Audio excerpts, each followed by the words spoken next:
বন্ধুরা, আগামীকাল আষাঢ় মাসের প্রথম বৃহস্পতিবার। তাই শাস্ত্রে এই আষাঢ় মাসের প্রথম বৃহস্পতিবারকে অত্যন্ত শুভ এবং ফলদায়ক বলে মনে করা হয়। কারণ এই মাসে বন্ধুরা আসছে রথযাত্রা এবং মহাশক্তি জাগরণের অম্বুবাচী।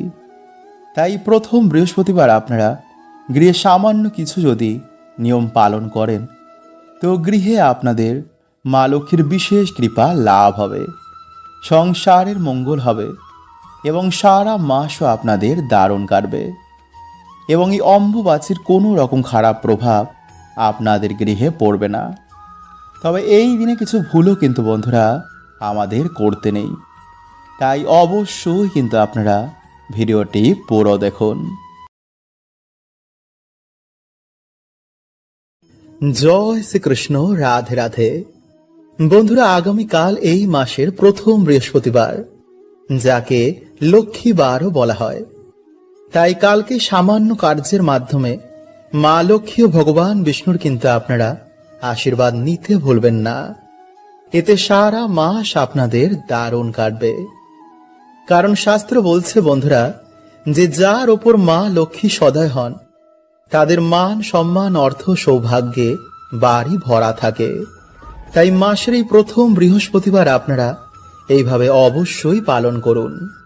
যেমন স্নানের জলে এই মাসের বৃহস্পতিবার এই জিনিস মিশিয়ে স্নান করলে আমাদের সৌভাগ্য বাড়ে এবং এই মাসের বৃহস্পতিবার এই সামান্য ফুল এবং ফল যারা পায় তাদের ওপর মা অত্যন্তই প্রসন্ন হন। এবং সাথে বন্ধুরা আমরা জানব যে আপনাদের আয় উন্নতি বৃদ্ধি করতে বৃহস্পতিবার মায়ের কৃপা পাওয়ার জন্য একটি অচূক টোটকা। কিন্তু তার আগে অবশ্যই বন্ধুরা আপনারা আজ এই মাসের প্রথম বুধবার রাতে 3টি শব্দ বলে কিন্তু তারপর ঘুমাবেন। কারণ প্রথম পূজ্য শ্রী গণেশের আশীর্বাদ ছাড়া কিন্তু কোনো দেব দেবী আমাদের ওপর কৃপা করেন না। তাই যদি বন্ধুরা নতুন মাসকে আপনারা সুন্দর করতে চান তাহলে অবশ্যই কিন্তু আপনারা ভিডিওটি পুরো দেখুন। বন্ধুরা, আমরা সকলেই জানি যে বৃহস্পতিবারকে মা লক্ষ্মীর বিশেষ দিন মানা হয়। এই দিন মা লক্ষ্মীর উপাসনা জপ তপ করলে মা লক্ষ্মী অত্যন্ত প্রসন্ন হন।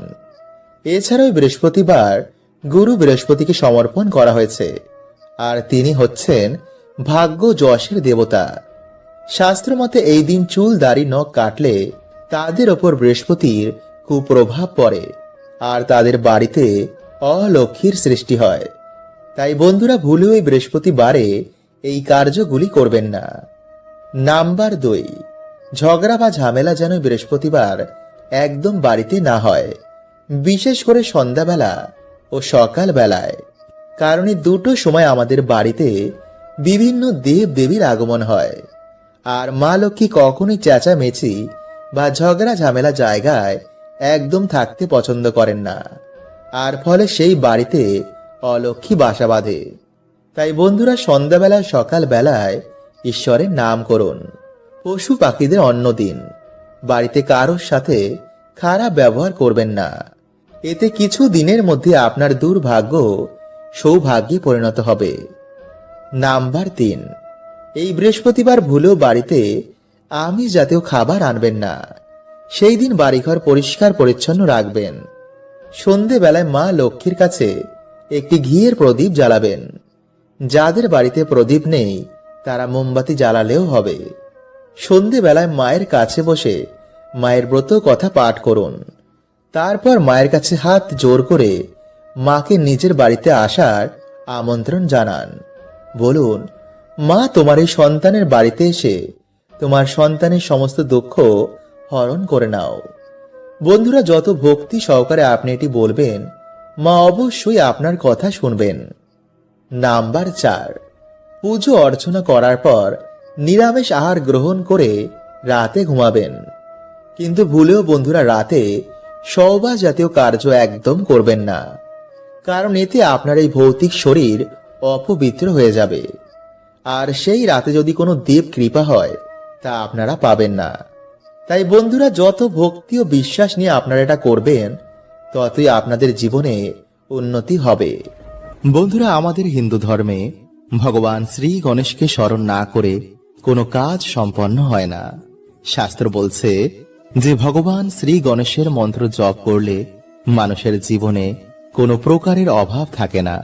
সংসার এবং আধ্যাত্মিক জীবনে সেই ব্যক্তি সফলতা করেই, কারণ ভগবান শ্রী গণেশ হচ্ছেন প্রথম পূজ্য দেবতা এবং হিন্দু ধর্মের প্রধান 5 জন দেবতার মধ্যে অন্যতম। তাই যদি বন্ধুরা আপনারা যে কোনো বুধবার এই নিয়মগুলো আপনারা মেনে চলতে পারেন, তো অবশ্যই বন্ধুরা আপনাদের জীবনে সৌভাগ্য তো আসবেই এবং আপনাদের মনোবাসনা কিন্তু অবশ্যই পূর্ণ হয়ে যাবে। তাই ভক্তি মনে বন্ধুরা আপনারা ভিডিওটি অবশ্যই পুরো দেখুন এবং ভিডিওটি বন্ধুরা আপনারা একটি লাইক করে কমেন্টে আপনারা বলুন জয় শ্রী গণেশের জয়। নাম্বার 1, বন্ধুরা ভগবান শ্রী গণেশের বার হচ্ছে বুধবার। তাই এই দিনে অবশ্যই কিন্তু আপনারা বাড়িতে ভগবান শ্রী গণেশের পুজো অর্চনা দিতে কিন্তু একদম ভুলবেন না, কারণ ভগবান শ্রী গণেশকে বিঘ্নহর্তা বলা হয়েছে। তার কৃপায় বড় বড় বাধা, বড় বড় দুর্ভাগ্য নাশ হয়ে যায়।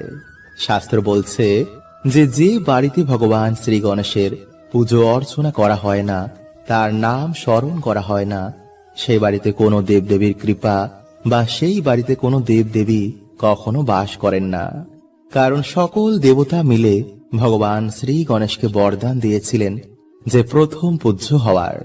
তাই এই দিনে বন্ধুরা আপনারা স্নান করে পরিষ্কার জামা কাপড় পরে বাড়িতে একটি ভগবান শ্রী গণেশের নামের একটি প্রদীপ ধরাবেন। এরপর আপনারা আপনাদের সাধ্য অনুযায়ী যে কোনো লাল ফুল, লাড্ডু এবং 11টি দুব্বা দিয়ে ভগবানের পুজো করুন। যদি বাড়িতে আপনাদের ভগবানের মূর্তি না থাকে, তো ভগবান শ্রী গণেশকে স্মরণ করে মা লক্ষ্মীর চরণে বা সে প্রদীপের পাশে আপনারা তা রেখে দিন। নাম্বার 2, বন্ধুরা এরপর আপনারা হাত জোর করে ভগবানকে বাড়িতে আসার আপনারা অবশ্যই আমন্ত্রণ জানান।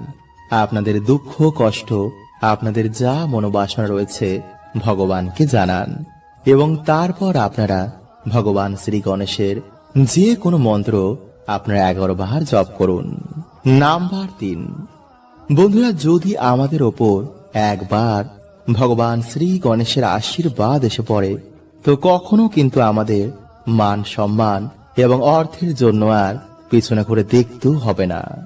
তাই বন্ধুরা যে কোনো বুধবার আপনারা দিনে অথবা রাতে হোক, আপনারা যে কোনো সময় ভগবানের পুজো করার পর আপনারা 3টে হলুদ এবং একটি 1 টাকার কয়েন হাতে নিয়ে আপনারা ওম শ্রী গণেশায় নমঃ এই মন্ত্রটি আপনারা 108 বার বা 11 বার জপ করে ভগবানের শ্রী চরণে তা রেখে দিন এবং পরের বুধবার আপনারা একটি লাল কাপড়ে তা বেঁধে আপনাদের বাড়ির আলমারি, সিন্দুক বা যে কোনো টাকা রাখার জায়গায় আপনারা তা রেখে দিন এবং যখন বন্ধুরা আপনারা কোনো শুভ কাজে যাবেন, সেই হলুদের পোটলাটি নিয়ে কিন্তু আপনারা অবশ্যই যান। দেখবেন বন্ধুরা সেই কাজে আপনারা অবশ্যই সফলতা পাবেন। এছাড়া বন্ধুরা বুধবার দিন গোমাতাকে অন্ন দান করলে, পশু পাখির সেবা করলে পরম সৌভাগ্যের প্রাপ্তি হয়। তাই বন্ধুরা এই বুধবার দিন কিন্তু আপনারা এই নিয়মগুলো মেনে চলতে একদম ভুলবেন না। বন্ধুরা এই পবিত্র মাসের সবথেকে গুরুত্বপূর্ণ কাজ হচ্ছে যে এই মাসে সকালে ঘুম থেকে উঠে আপনারা স্নান করে তুলসী মঞ্চে কিন্তু অবশ্যই জল নিবেদন করবেন, কারণ তুলসী সেবা ছাড়া কখনো কিন্তু সেই বাড়িতে মা লক্ষ্মী এবং ভগবান বিষ্ণুর কৃপা হয় না। এছাড়া প্রত্যেক দিন এই মাসে তুলসী পুজো এবং তুলসী সেবায় সেই বাড়িতে আয়, উন্নতি এবং সৌভাগ্যে মা ভরিয়ে দেন। নাম্বার 2, বন্ধুরা যাদের বাড়িতে কিছুতেই অর্থ সমস্যা কাটছে না বা যারা সারা বছর বিভিন্ন রকম ঝগড়া ঝামেলা সমস্যা বা রোগ ব্যাধির মধ্যে ঘিরে রয়েছেন, তারা অবশ্যই বন্ধুরা এই মাসের প্রত্যেক বৃহস্পতিবার, শুক্রবার বাড়িতে একটি প্রদীপ জ্বালিয়ে পরিষ্কার জামা কাপড় পরে আপনারা মায়ের সামান্য হলেও বাড়িতে পুজো অর্চনা করুন এবং পারলে বন্ধুরা আপনারা এই মাসের বৃহস্পতিবার বা শুক্রবার দিন বাড়িতে মা লক্ষ্মীর ঘটের সামনে আপনারা আলপনা দিয়ে মায়ের পা আঁকুন কিন্তু তার আগে অবশ্যই কিন্তু আপনারা ভালো করে ঠাকুর ঘর পরিষ্কার পরিচ্ছন্ন করে নেবেন, কারণ নোংরা জায়গাতে কিন্তু মা লক্ষ্মী কখনোই পা রাখেন না। নাম্বার 3, বন্ধুরা পারলে এই মাসের বৃহস্পতিবার দিন আপনারা অবশ্যই সন্ধ্যেবেলায় বা সকাল বেলায় মা লক্ষ্মীর সামনে একটি ঘিয়ের প্রদীপ অবশ্যই জ্বালাবেন। এতে বন্ধুরা মানুষের দুর্ভাগ্য নাশ হয় এবং সৌভাগ্যের উদয় হয়, ফলে আগের তুলনায় আপনাদের আয় উন্নতি অবশ্যই বাড়বে। নাম্বার 4, বন্ধুরা এই মাস চলাকালীন পারলে মা লক্ষ্মীর অত্যন্ত প্রিয় এই একটি গাছ আপনারা বাড়িতে অবশ্যই লাগান, যেমন কলা গাছ, সুপারি গাছ, নারকেল গাছ, কৃষ্ণ তুলসী গাছ এবং ধান গাছ।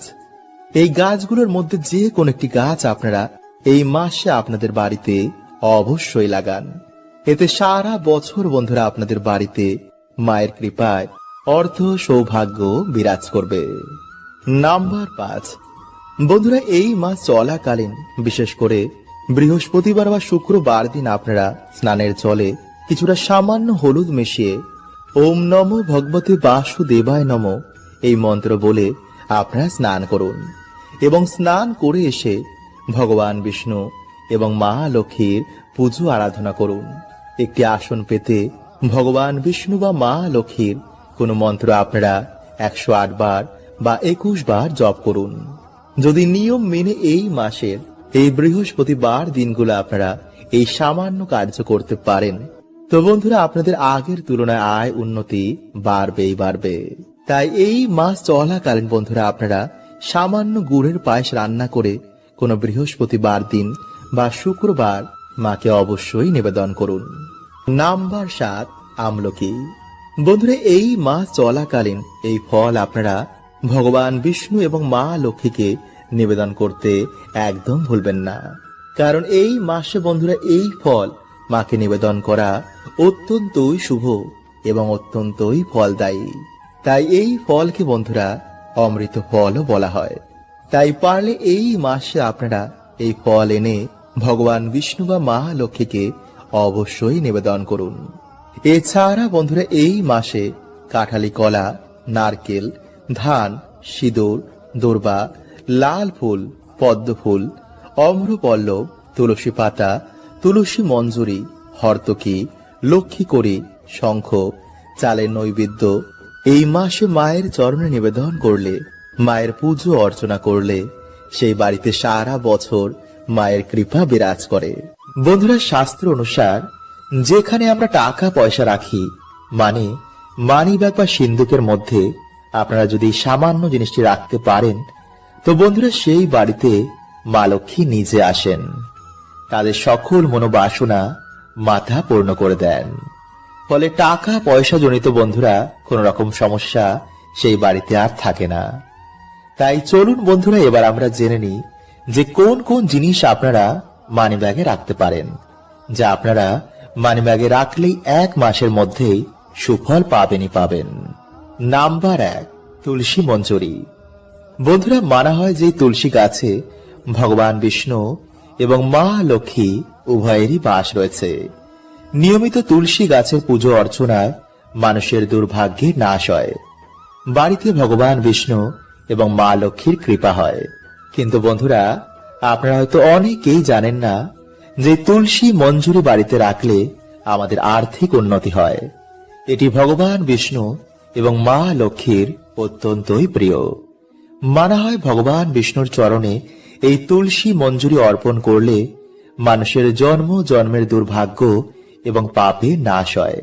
তাই বন্ধুরা আপনারা যে কোনো বৃহস্পতিবার দিন ভগবান লক্ষ্মী নারায়ণের চরণে বা রাধা কৃষ্ণের চরণে এটি অর্পণ করে নিজের মনোবাসনা বললে তা পূর্ণ হয়ে যায়। তাই বন্ধুরা আপনারা তারপর সেই তুলসী মঞ্জুরি নিয়ে একটি লাল কাপড়ের মধ্যে বেঁধে আপনাদের মানি ব্যাগ বা যেখানে আপনার টাকা পয়সা গয়না রাখেন সেখানে রেখে দিন। রাখার সময় বন্ধুরা আপনারা ওম ভগবতে বাসুদেবায় নমঃ এই মন্ত্রটি পাঠ করে বাড়িতে মা লক্ষ্মীকে স্মরণ করে বাড়িতে মাকে আমন্ত্রণ করে যা মাকে বলতে চান তা মাকে বলবেন। নাম্বার 2, বন্ধুরা আপনারা তুলসী মঞ্জুরির জায়গায় তুলসী গাছের শিকড়ও কিন্তু ব্যবহার করতে পারেন। বাকি সব একই প্রক্রিয়া। বন্ধুরা, আপনারা 11টি পদ্ম গাছের বীজ জোগাড় করবেন এবং মা লক্ষ্মীর চরণে সেগুলি রেখে বাড়িতে আপনারা লক্ষ্মী পাঁচালী পাঠ করে একটি আসনে বসে ওম ভগবতে বাসুদেবায় নমঃ এই মন্ত্রটি আপনারা 108 বার জপ করে আপনারা এরপর সেই জিনিসগুলোকে একটি লাল কাপড়ের মধ্যে বেঁধে যেখানে আপনারা টাকা পয়সা গয়নাগাটি রাখেন সেখানে সেম ভাবেই রেখে দিন। এতে বন্ধুরা সর্বদাই আপনাদের বাড়িতে মা লক্ষ্মীর কৃপা থাকবে। বন্ধুরা, এমনটা মানা হয় যে গোমাতার মধ্যে 33 কোটি দেবদেবী নিবাস করেন।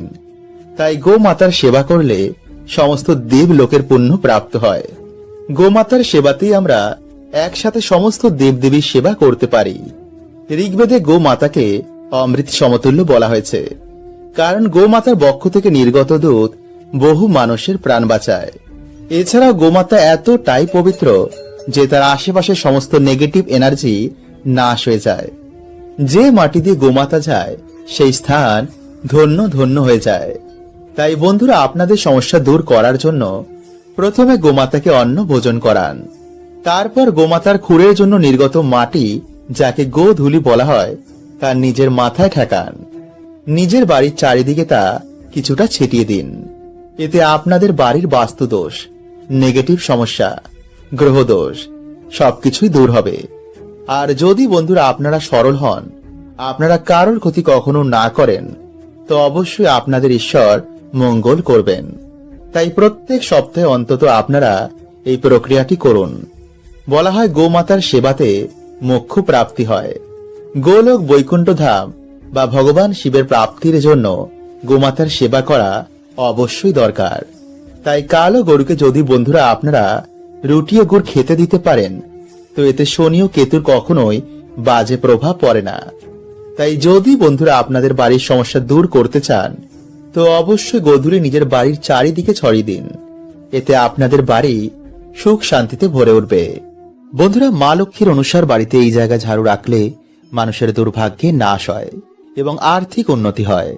কারণ ঝাড়ু আমাদের বাড়ি থেকে অলক্ষ্মী বিদায় করে এবং মা লক্ষ্মীকে স্বাগত জানায়।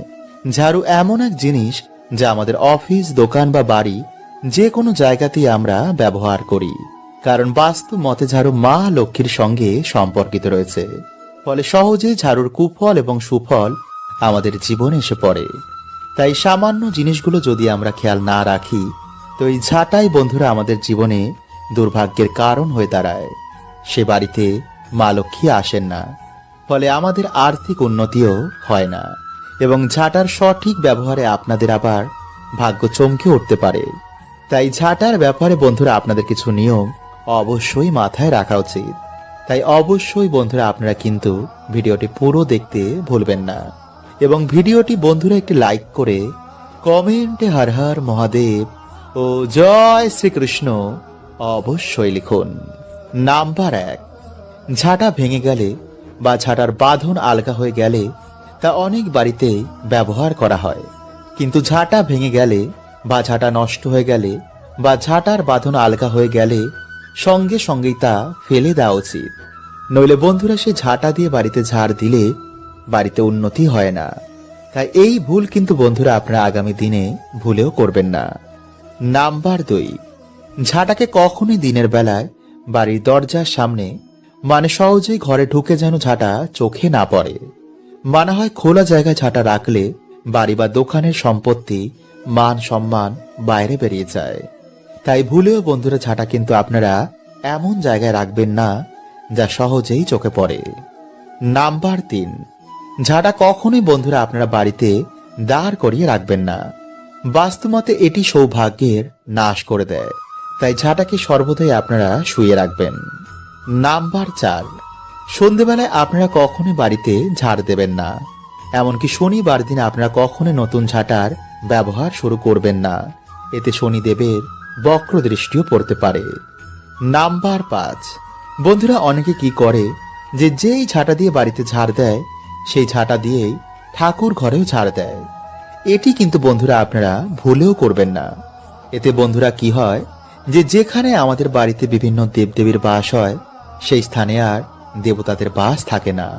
তাই সর্বদাই আমাদের ঠাকুর ঘর পরিষ্কার পরিচ্ছন্ন এবং পবিত্র রাখা উচিত। নাম্বার 6, বন্ধুরা ঝাঁটায় যেন কখনই আপনাদের পা না লাগে, কারণ ঝাঁটা হচ্ছে মহালক্ষ্মীর প্রতিরূপ। ঝাঁটাই আমাদের বাড়ি থেকে অশুভ শক্তিকে বার করে দেয়। তাই এই ভুল যেন বন্ধুরা আপনাদের কখনোই না হয়।